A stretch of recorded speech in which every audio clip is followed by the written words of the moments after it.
প্রিয় দেশবাসী, আপনারা জানেন দেশ এই মুহূর্তে একটি সংকটকালীন সময় পার করছে।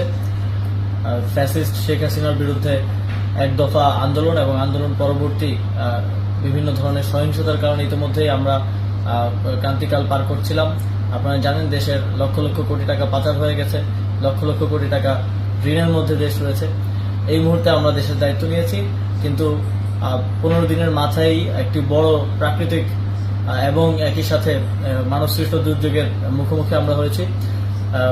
প্রবল বৃষ্টিপাত, ভারতের অববাহিকায় ডম্বুর গেট খুলে দেওয়ার ফলে বাংলাদেশে হঠাৎ ফ্ল্যাশ ফ্লাডের আকারে সেটি ফেনী, কুমিল্লা, নোয়াখালী সহ দেশের প্রায় 10টিরও উপরে জেলায় আঘাত হানে।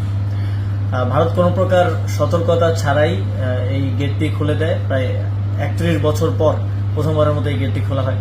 তো আমরা উদ্বেগ প্রকাশ করছি এবং একই সাথে সারা দেশের সকলকে জাতীয় ঐক্য গঠন করে এই সংকট মোকাবেলায় এগিয়ে আসার আহ্বান জানাচ্ছি। ঠিক যেভাবে ফ্যাসিস্ট সরকারের বিরুদ্ধে আমরা জাতীয়ভাবে সবাই ঐক্যবদ্ধ হয়ে লড়াই করেছিলাম, ঠিক একইভাবে দেশের জনগণকে যার যার জায়গা থেকে লজিস্টিক সাপোর্ট দিয়ে এই বন্যার্তদের পাশে দাঁড়ানোর আহ্বান জানাচ্ছি। আপনারা জানেন ইতিমধ্যেই আমাদের ত্রাণ ও দুর্যোগ ব্যবস্থাপনা মন্ত্রণালয় কাজ করে যাচ্ছে এবং যুব ও ক্রীড়া মন্ত্রণালয় থেকে আমাদের প্রায় 18,500 যে রেজিস্ট্রেড যুব সংগঠন আছে তাদেরকে আমরা নির্দেশনা দিয়েছি তারা যেন বন্যার্তদের পাশে দাঁড়ায়।